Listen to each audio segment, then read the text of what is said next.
All right, guys, that's going to be the last break for tonight before we start the last section, natural reactions. This is on page 196 in the workbook. This is an excellent, very detailed section, one of my favorites. And let's get started with that. Natural reactions.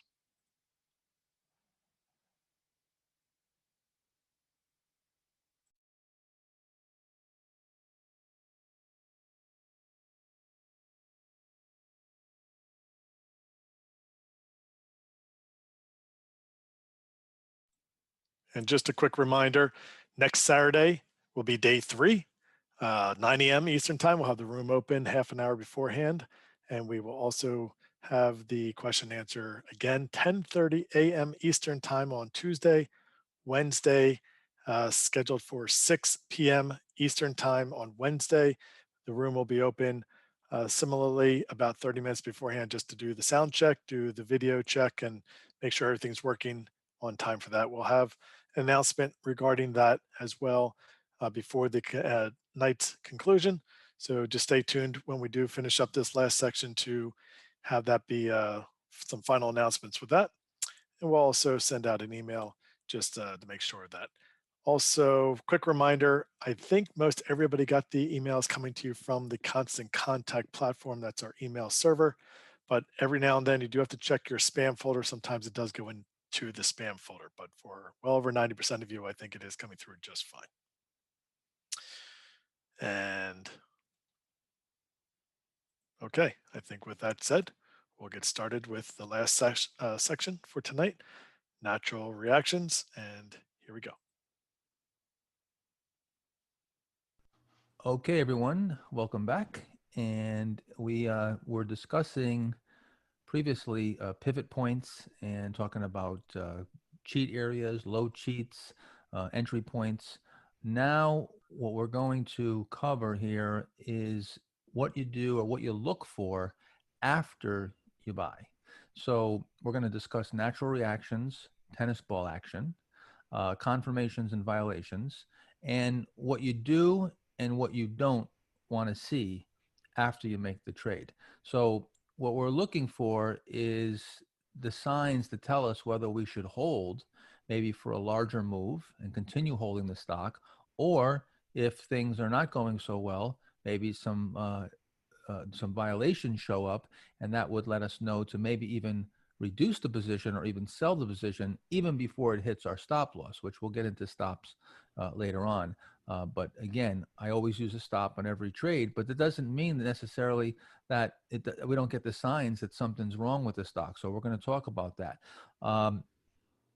So first off, let's take a look at Lululemon here, and where I was buying it coming out of this nice big base here. You can see coming out of a perfect pivot, volume comes way in. You get the 1-2, just like we talked about. I mean, this is a classic setup, perfect coming out of a VCP. And what happens is, first of all, most of the stocks that break out, or at least 50% of them, are going to pull back and maybe even to your breakout point or below your breakout point. So the question is what's natural and what's abnormal? What's a normal pullback and what's an abnormal? Now, we call these natural reactions. When we get a pullback and then it moves back into new high ground in fairly short order, we call it a natural reaction. And natural is good. Natural is okay. And each time you have a natural reaction, that's showing that the stock was able to pull back and then recover into new high ground. The key is that you want to look in the first couple of days to a week or two after you buy the stock to assess the quality of the breakout. Normally, I'm going to know in a few days if the breakout was came out fairly on schedule, and then after a week or two, I'm going to know if it got through its first pullback or so and was able to let me know that it was just a natural reaction. Now, what I look for, and you see here, it says tennis ball action. That's the bouncing back into new high ground from a natural reaction. And I just real quick wanted to give you some history and pay my respect to Bill Berger, who was someone I looked up to back in the 80s. Bill, you could see he kind of looks like Santa Claus, a real life Santa Claus. He's passed away, but I really love this guy, and I had the privilege of meeting him, and I asked him, and just to let you know, Bill Berger ran the Berger 100 Fund, and they were pretty much beating the pants off of most other mutual funds. He had a small and mid cap fund. You can see right here in the back, I couldn't really find any pictures of him. I think this is the only one I could find, but you can see his 19-year track record was 16% here for one of his funds, I guess, and the other one was 14%. So really good numbers for a mutual fund. Those are really good numbers to put down 16% per annum for almost 20 years. And he had some really good runs. Anyway, he impressed me, and I met him, and I went up to him and I said, Bill, let me ask you, what is the key to your success? You know, how you've done so well. Well, if you were to boil it down, what's the key to your success? He said, son, I buy tennis balls and I sell eggs. And I thought that was, you know, obviously a kind of a strange statement. I didn't really know what it meant, but it turned out to be $1 million sentence for me, or a multi-million-dollar sentence that I've made part of my thinking and my strategy ever since, once I understand what he was talking about. And basically he said, you know, you have tennis balls and you have eggs, and tennis balls bounce back and eggs go splat and they don't bounce back. So you're assessing the stock to see if it in fact is a tennis ball. And back to the Lululemon here, you can see we break out for a few days, pull back here, back to the breakout, and then right back into new high ground, and very convincingly a few days up rally, and then another pullback here, and then bang, right into, this is really serious tennis ball action on a big gap. I think they might have had earnings there. So this is really classic. Now, at some point, the stock gets extended. After you get a few natural reactions and you get extended, if you're a swing trader, you're going to probably be looking to sell. If you're a longer term holder, you might not. But I tend to sell after usually 2 or 3 natural reactions. But again, let me show you, we're moving to page 199, the Netflix example. So again, you can see very, you know, everything that we talked about previously is all, we're building upon that, right? You can see that we have a perfect VCP setting up nicely. You get the volume comes in, you get the breakout volume, you even have some follow through volume when you get that tennis ball action. Look at that big volume coming on that, after that natural reaction. So you break out, you come in here for 5 days, and then wham, right into new high ground. Then you come in for 7 days and back into new high ground. And this is classic tennis ball action. Dave, when you first buy a stock, you know, what are you looking for in those subsequent, you know, few days or really a few weeks? I mean, we're going to talk about follow through buying in just a minute. But as far as, you know, looking at the pullback, what are you looking for to see the stock is of a quality breakout when you get that first pullback? Well, the best breakouts are the ones that go up 3, 4, 5 days in a row and just really take off. But in this example with Netflix, it had a 1 day where it broke out, which is fine. And as you highlighted, it did it on very high volume. And then the next 3 or 4 days, it pulled back on lighter volume. And that's what you usually want to see. If the stock is pulling back, you want to see it pull back on lighter volume. The worst thing that can happen is if the stock breaks out and then the volume comes in a lot heavier. Now, that's not what happened in this situation. It broke out, pulled back 3 or 4 days, then the volume picks up and you can see the huge, where you label, the tennis ball action. That's exactly what you want to see, is huge volume on the upside, lighter volume, and you see again lighter volume as it pulls back, and in relation to the volume surge on the recovery, and it doesn't pull back that far. See, this stock goes from 48 to almost 58, and then pulls back to about 53. So it gives up maybe half of its gain, but it's on lighter volume, and then it continues upward, and that's what you will see throughout the run of that stock. Right. So it has good volume characteristics. And you're going to see that, all of these really good performing stocks are going to have very similar type footprint, where you're going to see them break out, they'll pull back orderly, and then pretty quickly get back into new high ground. Like I said, I'm looking for the stock to recover usually in a week, no more than 2 weeks. If it starts getting into 3-4 weeks, now you're building a whole new base. And sometimes that happens when the market might go into a correction after the stock breaks out and it holds the stock back and you get a base on base. But under most circumstances, you're going to know pretty quickly if the stock is acting normal or acting abnormal. And later on, we're going to go over some violations to zoom in on this action here and to really decipher whether you have a problem there or not, or if you have some confirmation. So we're going to get into that in just a minute. But right now, just looking at the pullbacks and a natural reaction to a tennis ball action is simply a stock pulling back after it breaks out and then getting back into new high ground. That's the key. And then it pulls back again, back into new high ground. And like I said, after a few of those, then you might want to start thinking about some, maybe you're up 15, 20% or more on the stock. And at that point, maybe you can start thinking about maybe selling a little bit of the stock if you're shorter term oriented.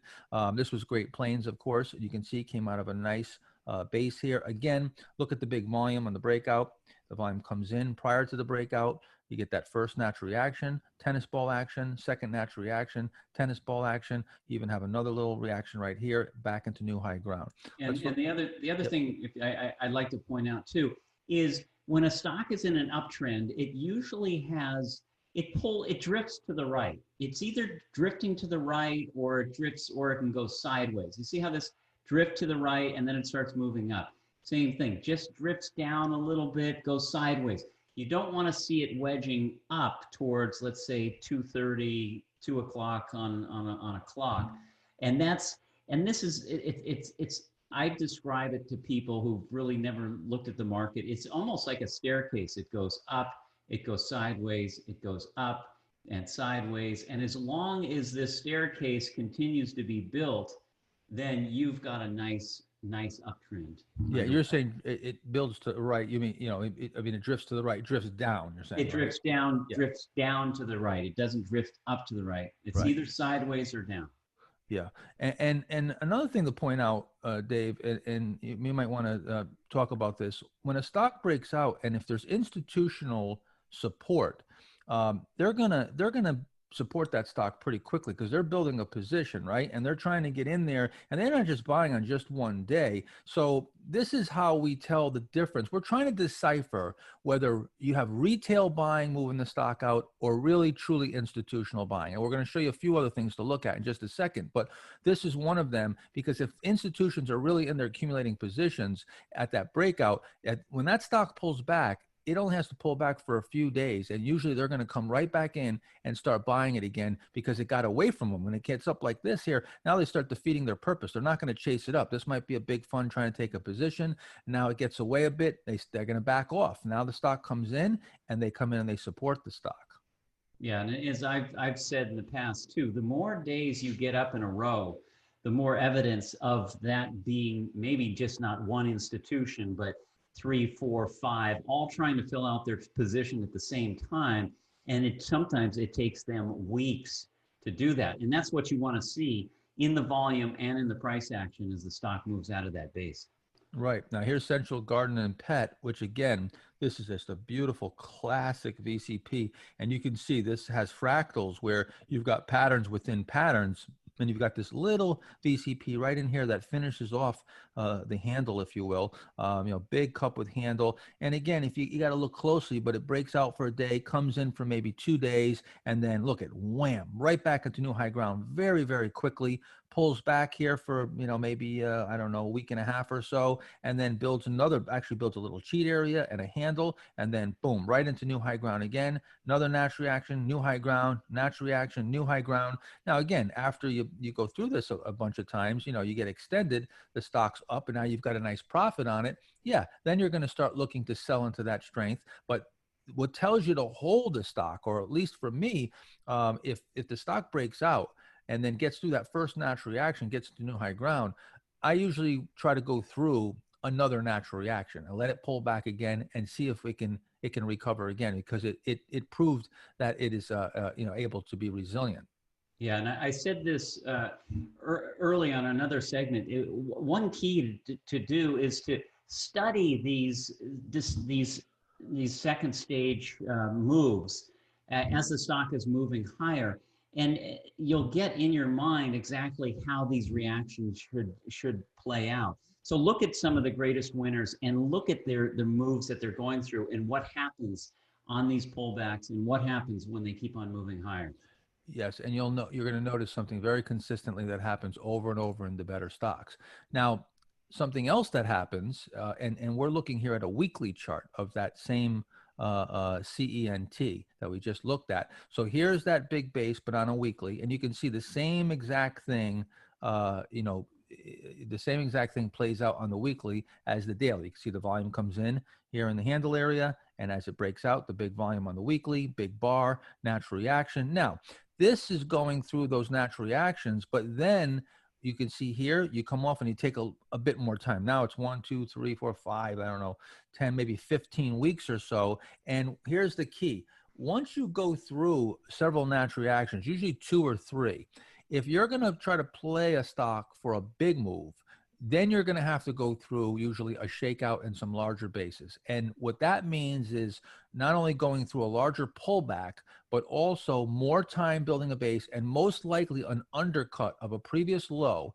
This happens over and over and over. That shakes out the weak holders and will trigger a lot of stops. This is something that David talked about earlier about the shakeouts. Now, that won't normally happen when you first have those first natural reactions. And if it does, it takes out a minor low and it doesn't really put any pressure on you. But when you have these larger later on, as the stock gets extended, it runs up. Maybe the stock is up, well, from here, it moves up out of about $16 and then moves all the way up to 28. And you're talking about this stock's up, 80, 90% now. Now you're going to get some pullback and some basing. So you'd probably be selling some here. But if you're trying to hold it for a bigger move, now it undercuts that previous low, and then you can see, look at that, it comes ripping back, and then you get another sideways action again. See, it shakes out the low before it can move higher. So as you get later and later in the maturation of this move, you're going to get more and more volatility. There's going to be more profit taking, and it's not going to be as nicely and as efficient it is in this big move. This first move. That's why I tend to swing trade, because I like that easy, quick money and the least amount of risk and volatility. And I'm really looking to get the quickest, easiest dollars. Yeah, the other thing I would mention on the shakeout should happen quickly. And you see this came down below, it came down below that low right here. And it was there for, since it's a weekly chart, I can't tell, but it might have been just a couple of days and then it turns and takes off. And that's what a shakeout should do. It shouldn't sit there for weeks and weeks and weeks and weeks, because then you run the risk of the thing really starting to fall off. But when you go through those lows, and I look for them all the time, when I see it go below that previous low that occurred there, and then goes and turns, I might even start buying it before it comes back above the majority of the base. And you can see it on the second situation too. It looks like it hit it, undercut, and came right back off, and then it was off to the races. The other thing I wanted to point out, which is kind of interesting, is I mentioned this earlier, where when a stock starts its move, you want to see huge volume, and you're getting it here and there and there. But once that stock really gets up and going, it doesn't take a whole lot to keep it going. It's like the spaceship example that I've used, where you want the big volume off the launching pad, but once it gets into orbit, then it can keep on going. And then you can see that, look how the volume has declined, but the stock has been moving up along the way. And that's just telling you that you got a lot of institutions in earlier, and there's still continuous buying. But this stock might be getting near the end of its move after it's already doubled and the volume is now really drying up. That's right. You want that volume on liftoff. And we'll show you another example here, looking at the symbol AMAG, a daily chart. This is one that I actually bought coming right out of this power play setup. And you can see the stock moved up about 50%. Once it makes a decent move, and you can see the first few moves here, there's very short-term pullbacks and right back into new high ground. These are just natural reactions, tennis ball action, but then you have to go through some pullback and an undercut of the previous low. Now that the stock's up, then you make another move here. And again, you can see how it was very briefly, like Dave said, very briefly, and it turns right back up. Same thing here. Look how it shakes out the low and then comes right back. So again, if you're going to play for a bigger move, you're going to have to go through some of these shakeouts and go through some bigger basing. Now, we want to talk about what you want to see. We're going to talk about what you want to see, and we're going to also talk about what you don't want to see. So we'll start off with what I call bullish confirmations. And these are the things that I look for and Dave looks for.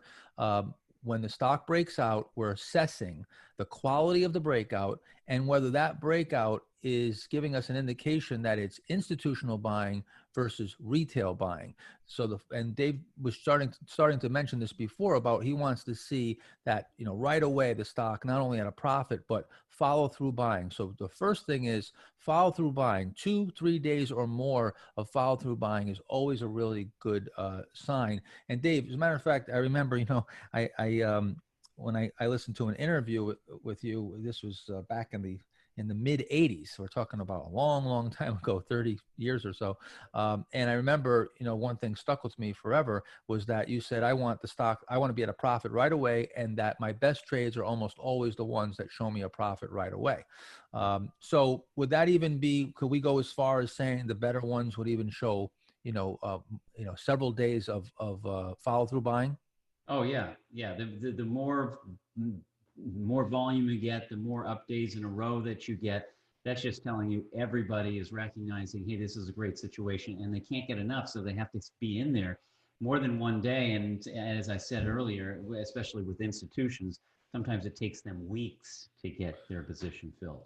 Yeah, another thing that Dave and I look for, and again, getting more forensic here and really starting to look at the quality of the breakout and those days that are subsequent of the breakout, we're counting days. We take a look up versus how many days are down. Also, within that, you can look at the closes and see how many days had good closes versus bad closes. And we want to see more up days than down days, more good closes than bad closes. And of course, we want to see tennis ball action after the natural reaction. Let me show you what that looks like. Yeah, and just to describe a good close is something that's closing in the upper half of its trading range for the day. So that's, you don't want it to be on the low of the day. You want it to close if the best ones are the ones that they're buying it all the way through the day and they're closing on the high of the day. Right. Here's Yelp, and this is a perfect example. So you can see that it comes through right here, a little cheat area, right? We talked about the cheat entry. Comes through the cheat area, pulls back 1-2 days, and just builds another pivot. This is a low cheat. This is a cheat, right? So you can see you get the 1-2, right? You get the 1-2 punch. The volume comes in on the breakout. You get the volume, and you get some subsequent volume when you come through that next pivot. But look at what we see here. If we count the days here and we take a look from the buy point, 1, 2, 3, 4 days, right? 5, 6 days. We got 7 up days out of 9 days. And look at the closes. The closes are all, some of them right at the high, and all of them are good closes. We got a lot of good closes, maybe one in the mid of the range here, but this is a really, really high quality breakout here. We're counting the days here, 7 out of 9. Sometimes you'll get 8 out of 8 days up. I've seen 11 out of 12 or 13 out of 15 days up. Now you get the natural reaction. And you see, this is a very small reaction. It only comes in a little bit and back into new high ground. That's not a stock that you want to sell all your position right there. It's just acting too well. It's showing that not only is big money piling into it, but it's supporting the stock and there's very little profit taking. Yeah, and if this is the first base that this stock is coming out of, if it's coming out of a long base and this really is one of the first big moves that it's taking, this might be a stock that's a leading stock, and a stock that's going to go not just for a couple of weeks, but it's going to go for months and months and even a year and a half or 2 years if you're at the start of a bull market. Right, especially if it's coming off of a correction or a bear market. So here's BITA, right? Another VCP, setting up nice and tight here. You can see comes in nice volume on the breakout here. 4 out of 5 days up. See, 1, 2, 3, 4 days up out of 5 days up. Look at the volume. And then you get that one, look at that one big scary day. Now that sometimes will knock people out of the stock. They'll think, oh no, there's something wrong here. No, that's perfectly normal. The stock ran up for 4 out of 5 days, and it's just pulling back, and it hasn't even come back to the breakout. And then you can see just a few days later, you're right back into new high ground. Tennis ball action, right? So classic action. And as Dave just said, here's a stock that came out of this base here and went up 500%, 478%, close enough, in 11 months. So there you go. And this is just the very beginning. Let's take a look at baby stores. So this is one that I was buying here, coming out of this textbook perfect base here. Just a nice tightening up on the right side, very tight pivot. Take a look here, 3 out of 4 days up, and you see the volume. If you look very closely here, those 3 out of the 4 days, look how big they are, and that's the only day that it was down, and it actually had a good close. You see right here, it was very low volume. So great volume characteristics during those 4 days. And then your natural reaction is just a little pullback, 4 days, and wham, right back into new high ground. Then you get this one sharp day, right back up at its highs. I mean, just, classic action here and acting perfect. And then as Dave, I think you pointed this out earlier when we looked at another chart of the same stock, you get a little base right here with a little handle or cheat area right here. And you're starting all over here again, tennis ball action once again. Yeah, and in most natural reactions, they don't retrace that much. As Mark said, look how this was contained within that 1 day of trading. You have 4 days where it pulled back and it pulled back on lighter volume. That's exactly what you see. What you don't want to see is you don't want to see 3 big days in a row that are down and down on big volume. That's telling you, wait, there's something wrong, and maybe this was just a bad 1 day breakout. So right. Small reactions down is what happens on the initial breakout. Yeah, and I think another general rule of thumb that I can segue off of what David just said is that if you first break out, you come out of the base, and maybe you're up a few days, and you're not up much, maybe 5%, 4 or 5%, 6 or 7% even, you could pull all the way back to the breakout and even undercut it. That happens. That wouldn't be a big retracement that you'd have to get too worried about. As long as it recovered fairly quickly, got back into new highs, took out that the high of that first run up, the high in the natural reaction. Now, if you're up though, and the stock is up, Dave, now this stock, let's say, goes up 25, 30%, and then comes down and erases all of that gain. Now, would that be natural? Yeah, no, that wouldn't be a natural. That's much more than just a natural pullback. That's almost like really a breakout failure if it comes all the way back into the base, and especially if it does it on bigger volume. Right. So that would be a full retracement of a good sized gain. So you'd never want to allow a stock to retrace a good sized gain. Let's just say you buy it and you get, you're fortunate to have it go up 20% in that first leg up. You would absolutely want to move your stop to break even at that point. You should never let a 20% gain turn into a loss. And that can happen. You might get a full retracement, right? Might come back in, but at that point you have to say that's not natural, and you may feel foolish taking a break even on a stock that you once were up 20%, but you'll feel even worse if you take a loss on it. So yeah, and I'm sorry. Then the other thing I wanted to point out too is as the move goes on, and as you get these tennis ball action and then the pullbacks, is that eventually you can start using the moving averages as support, and that's what this one did. You see, it got support on, I guess this is probably a 50-day moving average that this stock comes down, and that's what contains natural reactions as the stock is moving along in its run. Yeah, I think that's the 20-day on this one, but yeah, the 20-day and the 50-day on that first move up, usually you'll get support around the 10-day moving average and the 20-day moving average, and then after your intermediate term pullbacks, especially when you get those shakeouts, you might get back down to the 50 and find support there, particularly on the first time it pulls back to the 50 after it comes out of a base. Let me give you a few more examples here. So this is symbol GOL, of course, airline stock coming out of, again, a really nice formed, this is just a classic cup with handle, VCP characteristics. Look how nice this breaks out. I mean, and you can see the volume comes in, again, the 1, 2, right? Here's the low volume. Here's the big volume on the breakout. And now you're up 8 out of 10 days. And again, this actually shook out a low, but as Dave said before, look how it's just one day, it closes right up at the high, and then bingo, right back into new high ground, tennis ball action, right? Then another natural reaction, and in just one day, you're back into a new high ground. Dave, another thing that, as a matter of fact, this is something that I learned from you.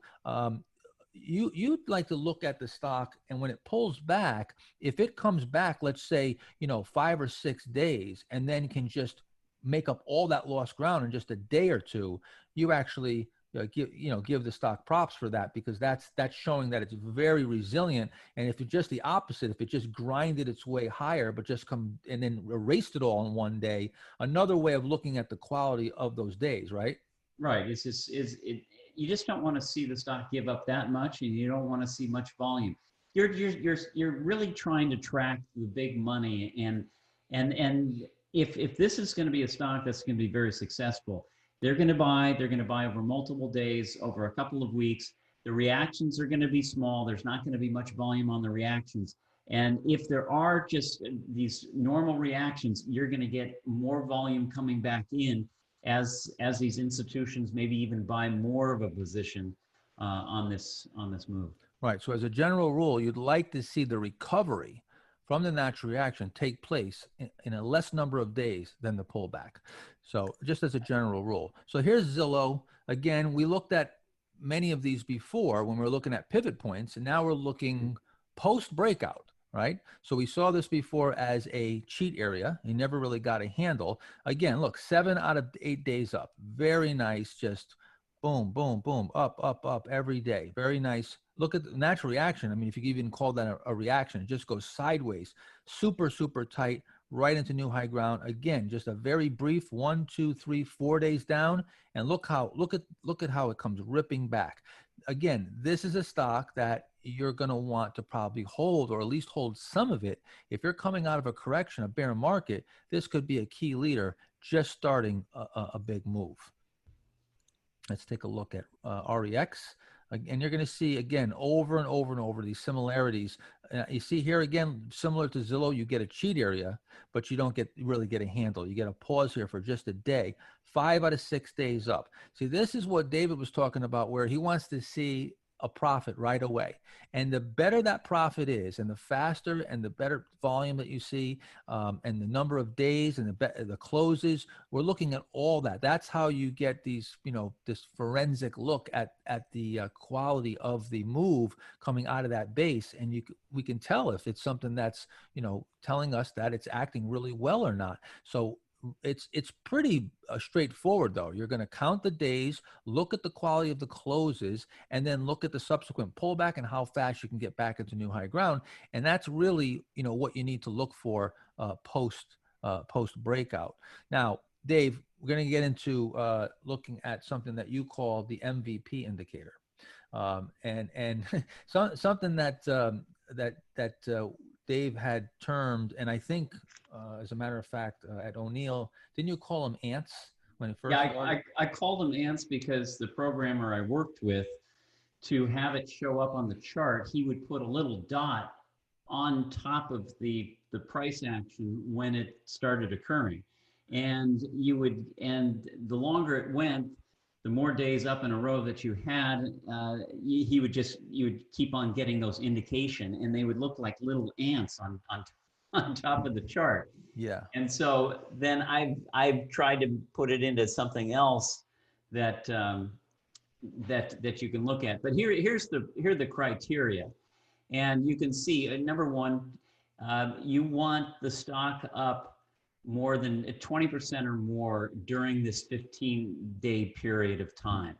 Also, you want 12 out of 15 days in a row. And you don't have to, the starting point doesn't have to be right when the stock is breaking out. It actually can start in the base. It can start at the bottom of the base.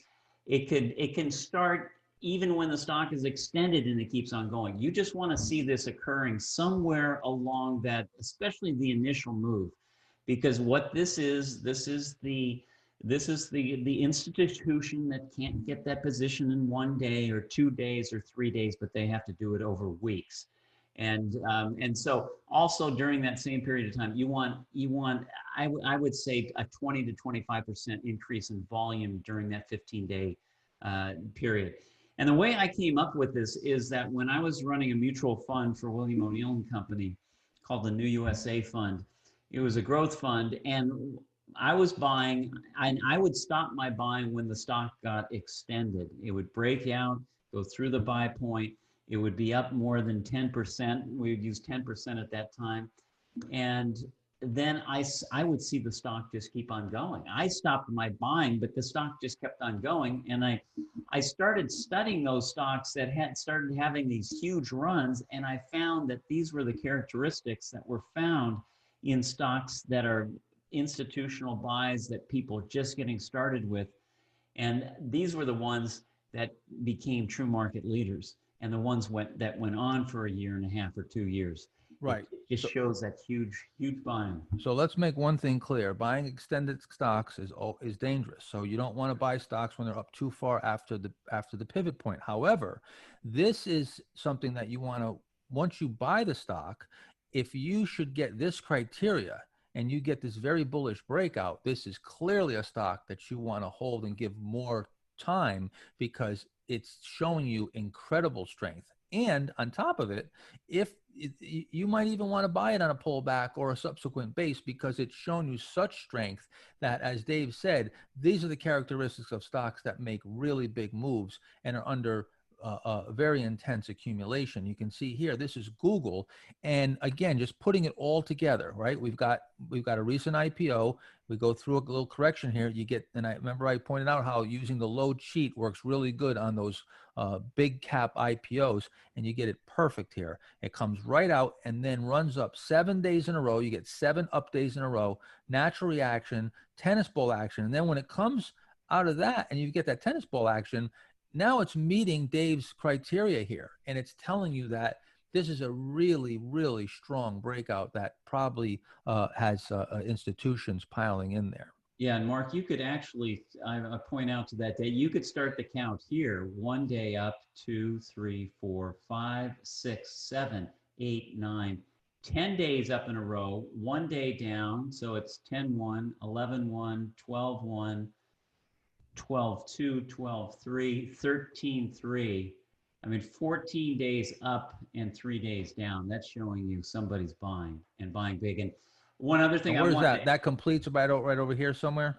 Yeah, it's yeah. I think even right up here. But you could start all the way back up at here. But 10 days up in a row and is very, very unusual. Right. The other thing too is, let's say I missed this stock when it came out of that initial base, and it's up here and it's building a whole new base. I don't see your pointer, Dave. You're saying up here. And I'm sorry. You know, even when the stock, let's say I didn't get this stock, I missed this initial move from 55 all the way up to 100. I like to go back and look to see was this institutional buying in place during this first move. And as we counted, yes, it was. It just gives me more confidence that there are some big institutions in there getting their initial position in the stock. And at the second base, if I missed it here, I could get it on the second base. But it just gives me more confidence that this is going to continue even higher out of the second base. So using that as sort of a qualifier, you see that type of action, and now the next base that forms, that you should be really looking pretty seriously at that, because now you've got that previous accumulation. Yeah. Okay, just real quick, let's take a look here at National Beverage, symbol FIZZ on a weekly. So I just want to point out how, whether you're looking at the weekly, the daily, the same, everything is going to apply. Big base here comes to a nice pivot on the right side here, 2 weeks, breaks out again, natural reaction, tennis ball action, natural reaction, tennis ball action. Same exact thing, 400% in 25 months coming out of this really well-formed base. And you can see again, see the volume here, nice and low here during the base. And then as it comes out, you can see the weekly volume starts to come in, and then it really starts to accelerate. Let's take a look at another weekly chart. Yeah, this is Netflix. Yeah, again, Mark, that last one I did that count too, and it had that 12. Yeah, if you start, if you start right here, that's day one. Again, I can't see we can't see your pointer. You keep saying here. Oh, did I draw it in? So you're probably talking about right from here. Yeah, from right there. Yeah, 1, 2, 3, 4, yeah, 5, 6, 7, 8, 9, 10, 11, 12. Yeah, you're looking at 12 out of 15 in this first move up here, right here. First move up, yeah. And then so on a weekly, and then we're looking on a weekly, of course. Oh, that's a weekly too. Well, that's even more powerful too. If you get it on a weekly basis, that's just telling you this is very, very unusual. Very good volume. Yeah. And so let's take a look at Netflix here again. Coming out of this base that I was buying back in 2009, going into 2010, and you can see comes out 6 out of 7 weeks up, and then this just drifts all the way back. This took a little while. This did actually take some time and was starting to look like maybe something was wrong, but then it just comes ripping back. Look, in 1 week, and the reason why I put this example is because I wanted to show you how it grinds back here for all these weeks, and then it erases everything in 1 week and rips to new highs. That is what I was trying to point out before about that's what you want to see, and the opposite of that would be that it it grinds higher and then just gives up everything in one down move. So that is very bullish and would be bearish if it was the opposite, of course. Yeah, the other if you see where my X is, even though it grinded down, it looks like most of that volume was very, very light or under average weekly volume. So that's a good sign. And then you get the explosion in volume, bigger than anything that's ever traded. Yeah, and to get even a little more forensic on it, if you look at the one week that it did have elevated volume right here, it actually had a close that was not too bad. It actually looks supportive. Yeah, in mid-range. Yeah, mid-range close. Never went through that low of that week either. Right. So let's take a look. What do all the previous examples have in common? And I can tell you right now that most of the really good breakouts in stocks coming out of these VCP bases, if you've done your homework right and everything's correct, you're going to see usually where you're going to have all of these things in place. And that is, number one, profitable immediately. Number two, follow through buying. Maybe not the first few days. You might have 1 day breakout, you pull back a little bit, but you're going to see follow through buying fairly quickly, usually within the first week or two. If you go, you're going to look at and you count more up days than down days, more up weeks than down weeks on a weekly, more good closes than bad closes. Tennis ball action, of course, that's the main characteristic if you want to see tennis ball action, and good volume characteristics, meaning that you've got high volume when the stock's moving up, and when it's pulling back, you're seeing low volume. Now, let's look at the opposite now. We're going to look at bearish violations, okay? We looked at bullish confirmations to give us an idea of what would tell us to hold the stock and that things are acting normally. Now we're going to look at what would tell us something might be wrong with the stock. And the key with this is, with any one of these, you're probably not going to just sell the stock. You'd still stick with your stop loss, because this is within the first few days to week or two after you buy a name. You want to set that stop and give the stock some room. However, if you start to see these piling up and there's 2, 3 violations, then you might want to start reducing, or even if the violations really look bad, kick the stock out and sell it before it hits your stop loss. So the first one is, and we're going to go over each of these, but low volume out, high volume in. We'll explain in a second. 3 consecutive to 4 consecutive lower lows. Right at 3 consecutive lower lows, I start counting the lower lows and looking at the volume with no supportive action on the 3rd or 4th day. The more lower lows, the worse the scenario is, the more ominous, let's put it that way. And just the opposite of what we counted before, more down days than up days, more bad closes than good closes. And the 20-day and the 50-day moving average, I'm not big on moving average crossovers. And if it gets below the moving average, it's a big deal. But we've done the studies that looking at these stocks subsequent to their breakout within the first few weeks. And if they close below the 20, it takes the probability down of success, and the 50 takes it down even more. So this is important right after a breakout. Right after a breakout, you should hold those. If you're coming off of a low cheat, you might actually be below the 50-day already. That's possible. But most of the time, you're going to be above 95% of the time. You're going to be above the 20 and the 50. And that's important. And wide and volatile price action also is not something that you want to see too much of subsequent to a breakout. Let me show you what this looks like, all right? And this was Lumber Liquidators. I remember when this set up, this was a late stage base. It was a flawed base. I did not fall for this, but I'm sure a lot of people did because the stock was very popular at this point. It had made a big move. It was a market leader at the time. And so it broke out of this, this base that wasn't the greatest base, but it came out right here. And you can see right away there, let me get the right pointer. Here we go. Right here, you break out, and right away, you can see that there's problems, right? The next day comes in, but then it comes in another day and comes back into below the breakout, tries to rally, can't really rally very much, and then has a pretty bad close on that 1, 2, 3, 4th day after the breakout. And then look at this, wham, comes in, and look at the volume. That is the exact opposite of what you want to see. And if this had not hit your stop, well, you should be getting out, and this most likely would hit your stop. But this is a sign to clear cut run as fast as you can. You've got what I call low volume out, high volume in, and you close below the 20 and the 50-day line. Yeah, and Mark, what that really also is well, it's a breakout failure. And it's sort of opposite of when earlier on in this segment we were talking about shakeouts. Well, this is a breakout that shakes that then comes straight back down, and that's one of the worst signs that you can see. Because the other thing too is, think about it, there's no add-on buying, there's no institutional buying. What it was is probably a lot of technicians, a lot of chartists are going, hey, this stock looks great. It breaks out one day, but there's no additional buying. There's no big money in there buying day after day, and it completely collapses quickly.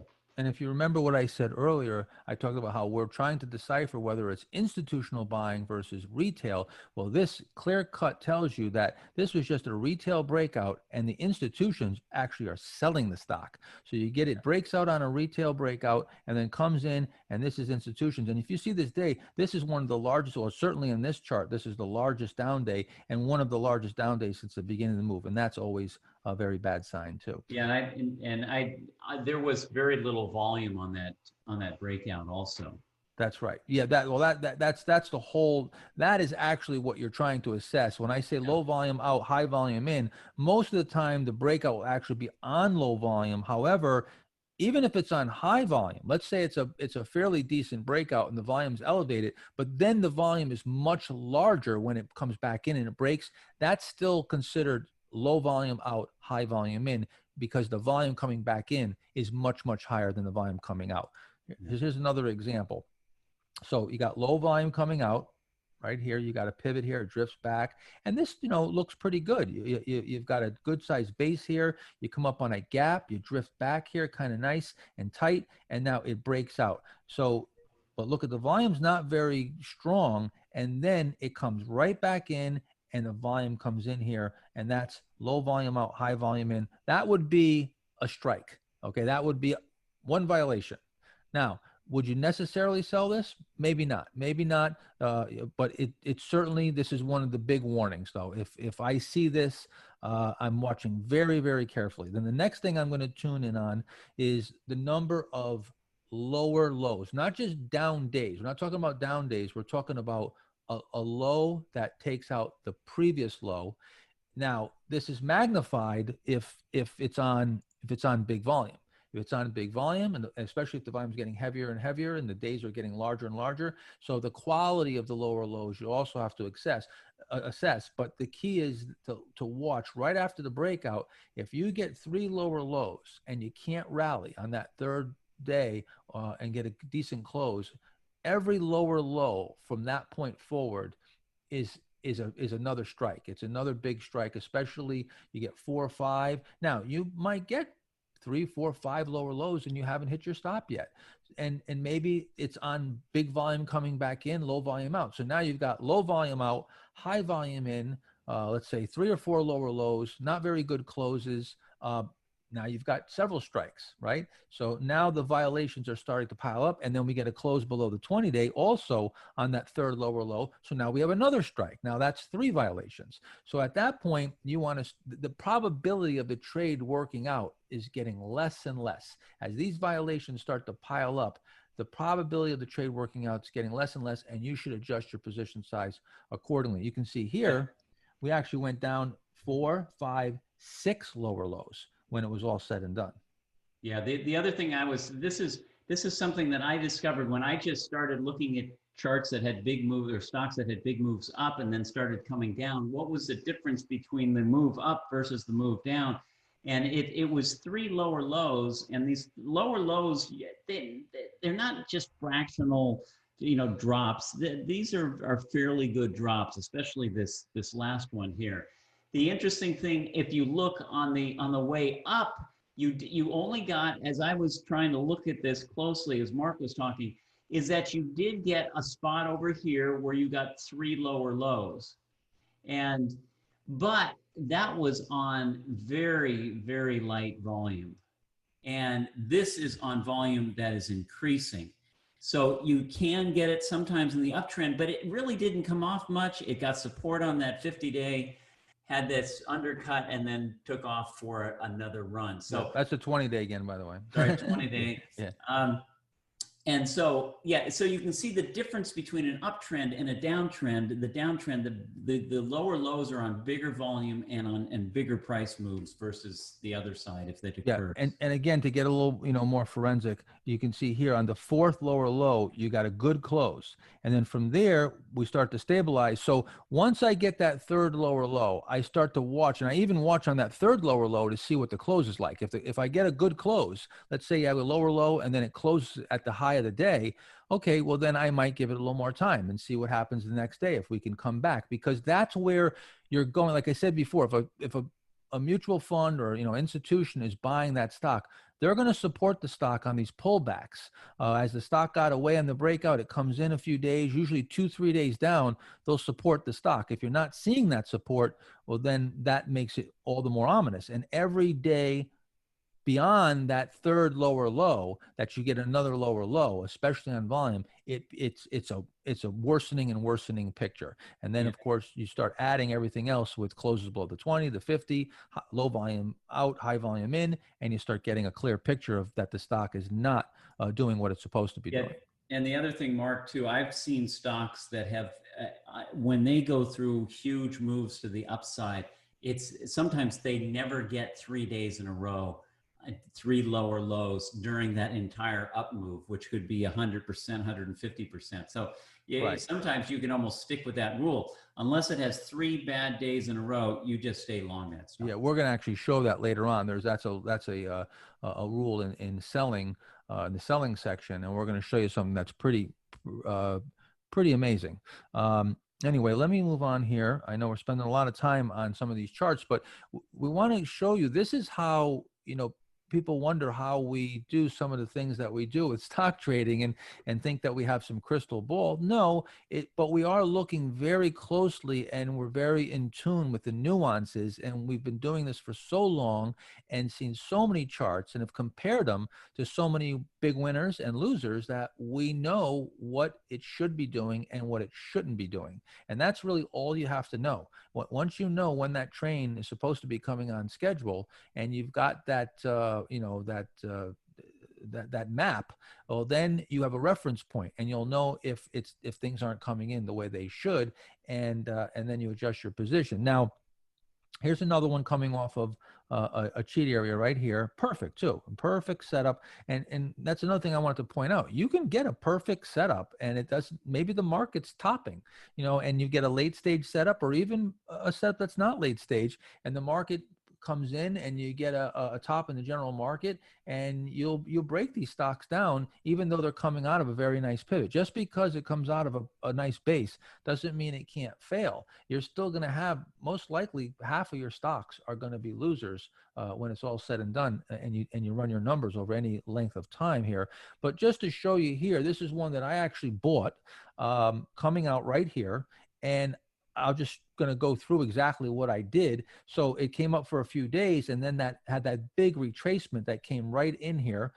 And that was, you can see there was big volume. So I counted that as low volume out, high volume in, and a full retracement, not of a big move. So it wasn't like it retraced 20%, but enough for me to say that I need to reduce here. So I cut my position in half. Then a few days, it can't rally much, and we get a 3 lower lows and then a 4th lower low. And it does have an okay close, but now I'm below the 20, I'm below the 50. I've got 4 lower lows. I got low volume out, high volume in, a retracement, no follow through on the breakout. I mean, there's just all kinds of violations piling up here. So I sold the rest of my position there, and you can see then it rolled over pretty hard just a week or so later. Let's move on to take a look at BW. So again, this is not one that I was involved in, but you can see it came out of a base right here. And then you got these 4 lower lows, which at that point, this would not be a violation. Like Dave said before, these aren't very big days. There isn't really big volume. It's still above the respective moving averages. So again, I'm not too concerned right here if I'm in the stock. However, now you've got this natural reaction, right? You should be getting back into new high ground here, seeing some supportive action. And what happens? Nope, you get a pretty good sized down day, and look at the volume. The volume picks up pretty dramatically. So now you've got volume that's bigger coming back in than you had coming out.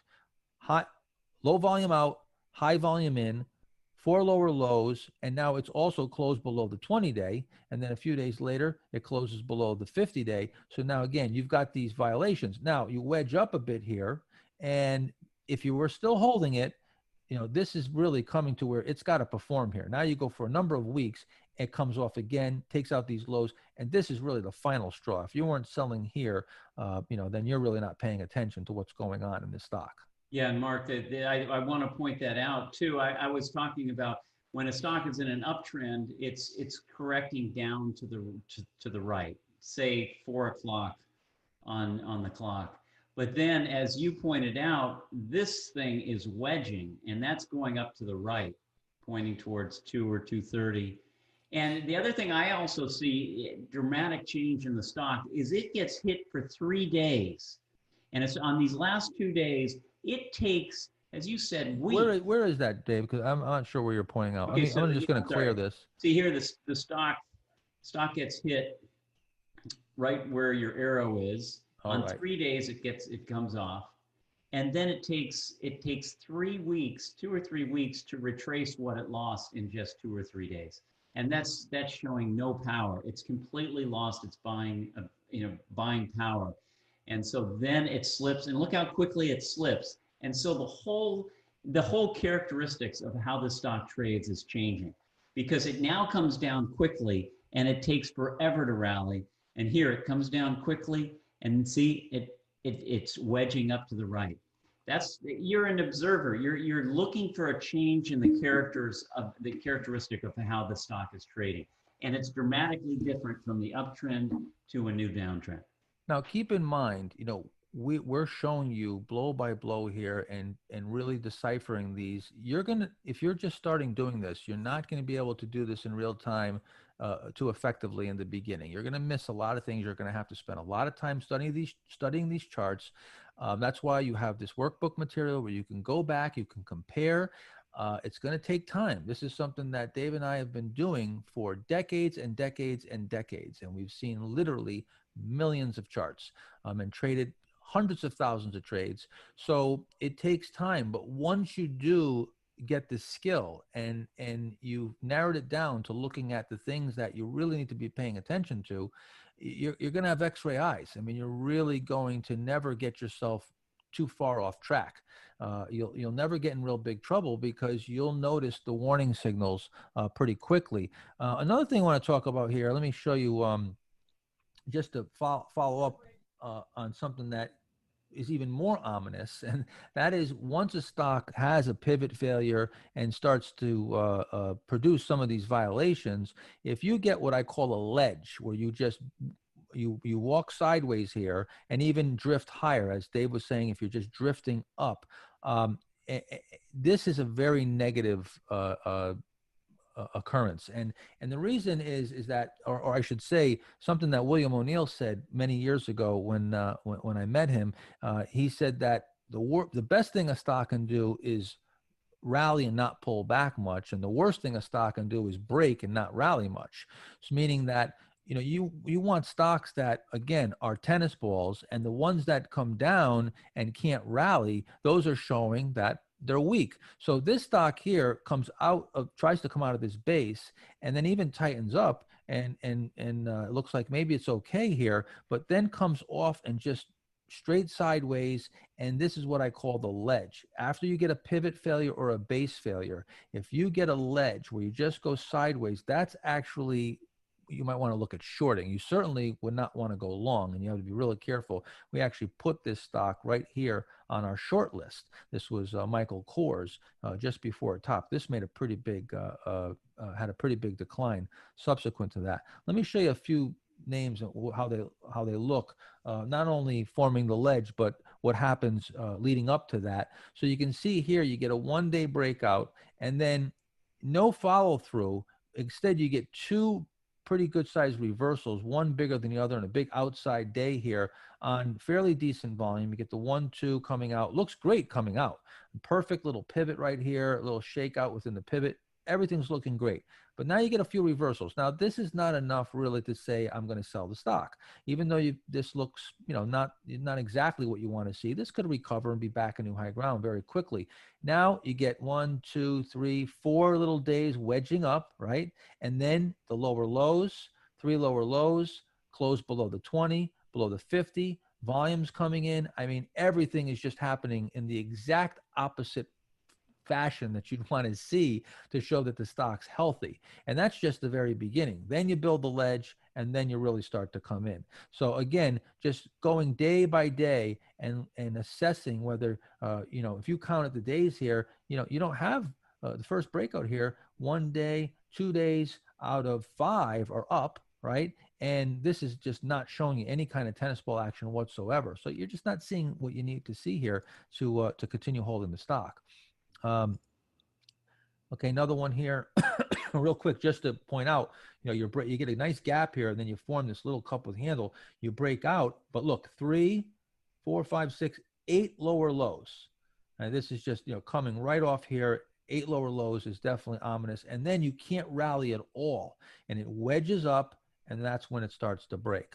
A general rule. Let me just give you a general rule. That is, always look whenever you're looking at a base, a consolidation in a stock, always look to your left. I say look to your left for traffic, like you're crossing a street and it's a one-way and the traffic's coming from the left. You're looking for supply, and you always look to the left, and you'll find that, and this just goes back to what David was talking about drawing a line.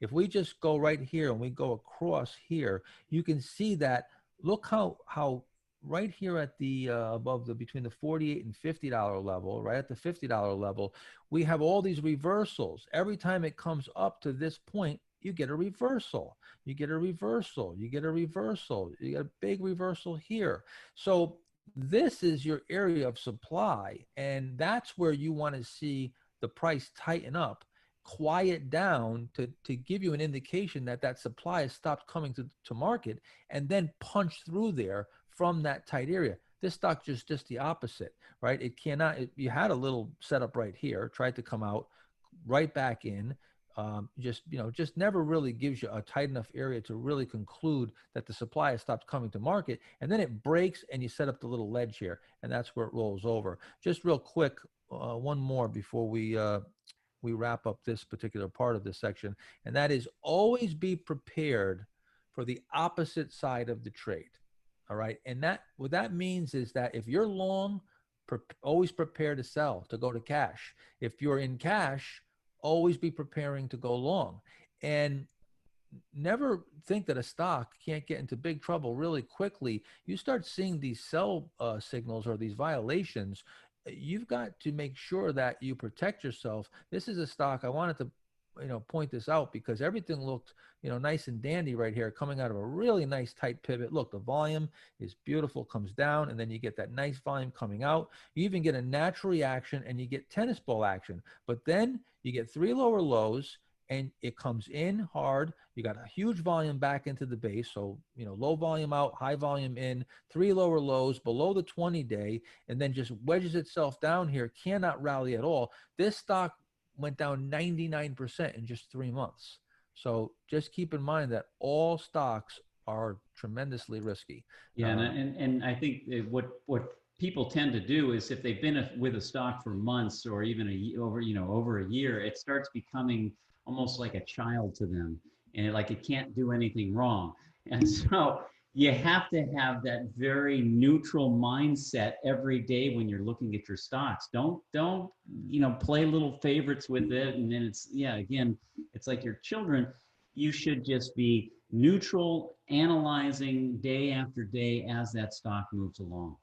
Right, and that's why we have rules to keep us objective and honest, and to make sure that we're assessing what the stock is telling us, not what our opinion is.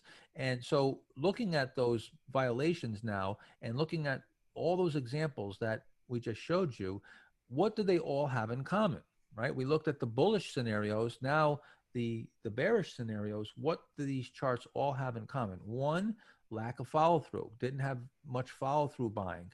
More down days and more bad closes than up days and good closes. And the volume dynamics were not good. Instead of having that powerful volume and then light volume coming back in, we had just the opposite. We either had light volume coming out and heavy volume coming in, or maybe even heavy volume coming out, but even heavier volume coming back in. And those are poor volume dynamics. And then we had reversals, and we saw closes below the 20-day and the 50-day soon after the breakout, and no tennis ball action. So just the opposite, the exact opposite scenario as we saw with the positive scenarios. Now with the bullish stocks. So when you know what to see on the bullish side or the confirmations and what are the violations, you can see how the contrast between the two and really start to see the difference between a stock that's acting normal and a stock that's acting abnormal. Yeah, and Mark, again, the way they can study this is just take a great stock that's had a big move up and a big move down, draw a line right where the top is, and compare the left side of the chart in the uptrend with the downside. And they are, as you've said, total opposites. That's right. During the downtrend, you're going to see the mirror image of the uptrend of all the characteristics. Now, sometimes you'll get a stock that will break out and it does have a pivot failure, and you see some of these violations. It doesn't necessarily mean that you should scratch it off your list. I know, Dave, that we've said this before and many times, and I do the same as you, where I always keep a list of the stocks that I had bought and recently bought, particularly the ones that, might knock me out on just a small pullback, but came out of a really good base and maybe had all the characteristics. They had the fundamentals, but knocked me out in a few days. And so I keep a list of those. So are you sometimes going back in a name that maybe knocks you out? Yes, and if I could use a recent example, Advanced Micro Devices, AMD, was sitting for most of this year, sitting there, and it looked like it was going to break out, and I played it once. It failed. Tried it again. I must have tried that 3 or 4 times, and finally, I got my position, and the stock followed through. It got great earnings, and it got a news that Intel was far behind in terms of their product versus AMD. And that thing had a tremendous move and is still doing well. So Yes, you can't get mad at the stock if you played it once, it didn't work, or played it twice, it didn't work. Just wait and wait. And that's why you take small losses on these things. Sooner or later, if it's a great stock, it'll break out and you'll go along with a huge move. Yeah, so I did the same thing with AMD. I played it a few times while it was trying to form that base. It was moving sideways from, and I don't have a chart here, but I actually have a chart on another screen over here. I have MarketSmith up in another screen, and it moved sideways from, looks like started in April, May, and I played it in there somewhere, I guess, around June or so. But then on 7/22, that's when it came out of that base and really kind of concluded that large base, and then came out of there really powerfully. So Yeah. I did the same thing, Dave. This stock right here, Craft Brewers, is one that I also traded, and it was a real heartbreak because it reset. And what we're talking about here is a failure reset. There's two types of resets. One is a pivot reset, and the other is a base reset. One is more ominous than the other, and takes more price action to reset it. A pivot failure is simply breaking out and then subsequent to that, taking out the lows in the pivot. And so you get the pivot actually fails, and you might get knocked out either on your stop loss percentage wise, or maybe it's hit some of those violations that we talked about. But what I like to do is watch that stock for the next, several weeks and see if it can reset. And this particular one, for whatever reason, I did not buy it on the reset, and it was a beautiful reset. You can see this pivot right here is super tight. And if you come down, the volume is same exact. And remember, I'm just going to point this out again. Everything that we talk about previous, we build on. So nothing negates what we previously talked about. So the same rules are going to apply. You set a pivot and you reset. Well, you want to see the volume very drying up in the pivot, nice tight price action, and you still get the 1-2. Here's the subsequent action from this stock. And again, this just makes a lot of points that we've just gone over. One is, of course, we break out, we fail on the pivot, reset, breakout, 2 days up, but you get a close here on that second day on the lows, pulls in a few days, but then again, tennis ball action, right back at the new high ground. You see, just a pullback for 2 days, back at the new high ground, pull back 1, 2, 3 days or so, back at the new high ground. This stock goes up 90% in 26 days. I had to watch this thing, go and go and just grind up every day. It was just brutal after I was in it right here perfectly. And then I failed to buy it back. Well, I can't remember the reason why I didn't buy it back, but something had me form an opinion that I didn't believe that subsequent setup. So again, that's why we study these precedents and want to learn from them, from the mistakes that we make, and also from the successes that we have. So let me show you another failure reset. This is another pivot failure reset. You can see here, sets up here, not the greatest buy point here. This is a little short and not the best buy point. However, sometimes you'll get a buy point that is sloppy and you don't play it, but then it resets, it fails and resets, and that makes it even stronger because you'll suck in a lot of retail amateur players that can't really assess the quality, and they'll come in here, and that's where you'll get that reversal.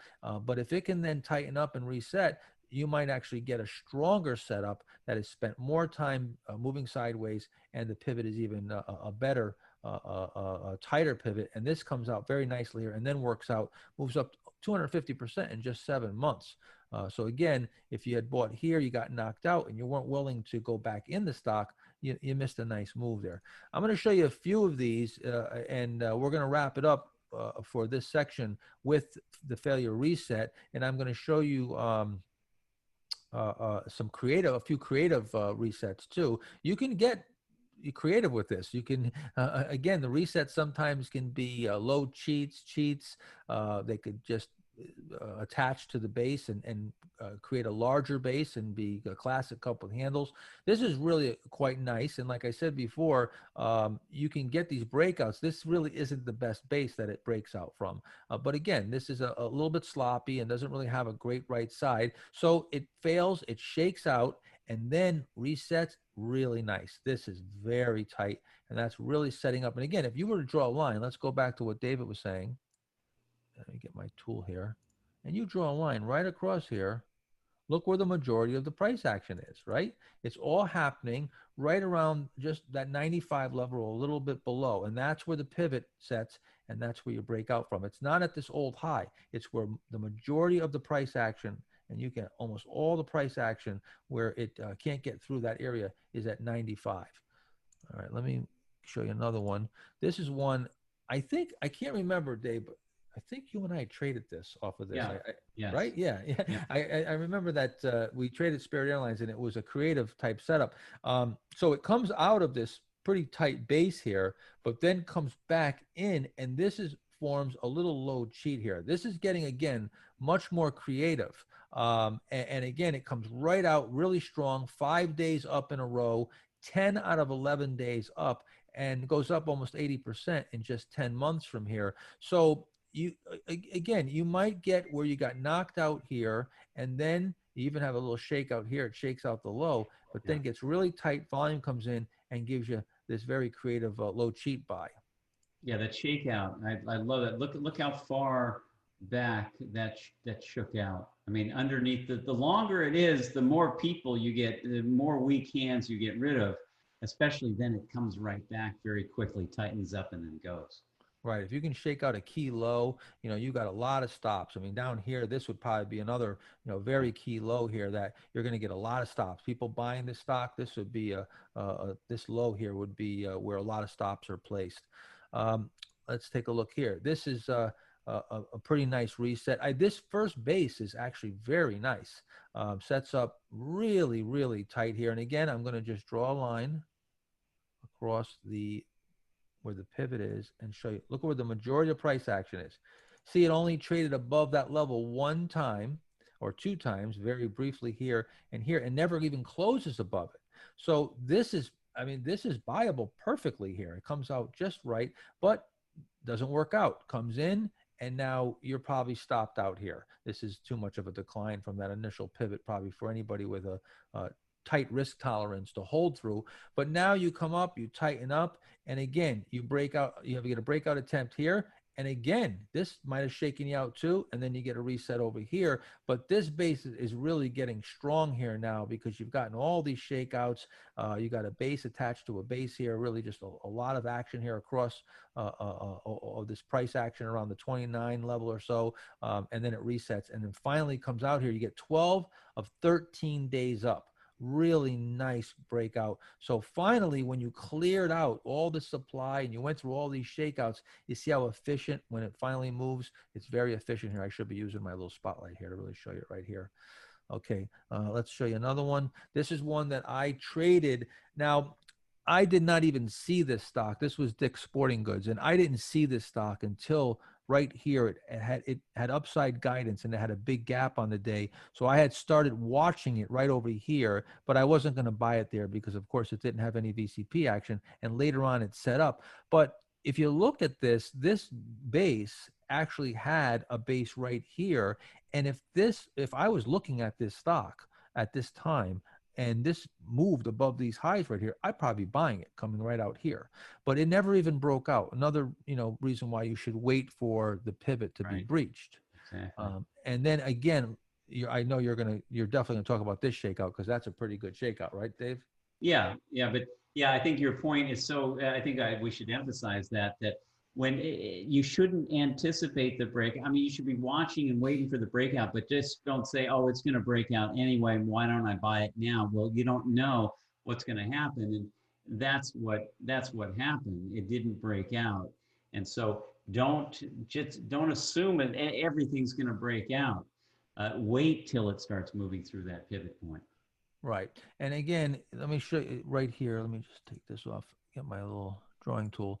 So this shook out this low right here, right? And like Dave said before, we want to see the shakeout be brief and preferably come ripping back pretty quickly. And you can see it shakes out the low, it has a good close, and just a few days later comes ripping back an upside guidance. Now, I'm not going to buy it there. That's not where I'm buying it. I'm buying over here after it goes through the whole VCP process, tightens up, And then again, like Dave said, I'm not guessing, I'm waiting for it to actually break out and then buying as it breaks out here. I think we're going to look at this stock later anyway, the same name. Yeah, and then if you go back, one last thing I wanted to point out is, why don't you buy it, going through here? Well, this is Where I the can't case. see, yeah, okay, there you go. Can you see it? Yeah.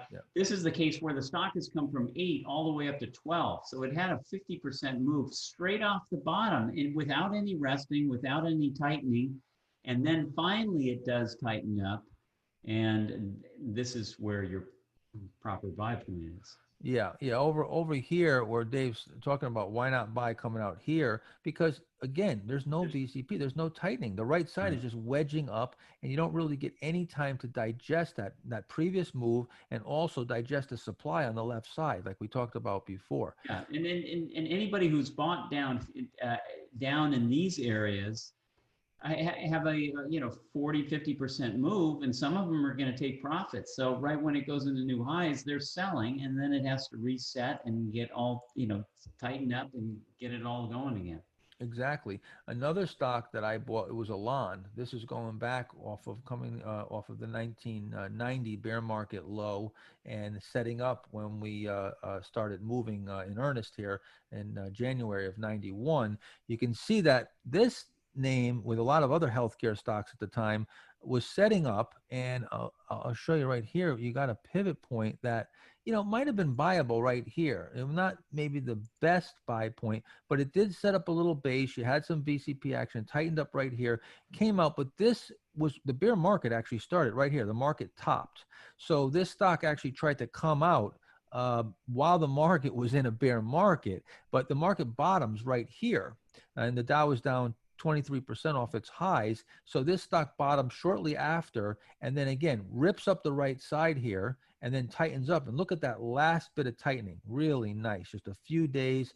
I bought it coming out right here. Now, you see, this is a base that fails, but is now building a larger base, and it resets. So we talked about pivot failures. These are base failures. Going back to the Dick's Sporting Goods, this is a full-blown base failure and a reset. And now Elan is also a full-blown base failure, not just a pivot failure, but you take out the lows in the base. And usually that takes more time. That's going to take more time to build that right side. You're not going to just repair it in just a few days, or even usually a few weeks. It's going to take some time to repair that. So the larger the break, a base failure is going to take longer to repair and to reset than would a pivot failure. So here's another. Let me just get rid of that.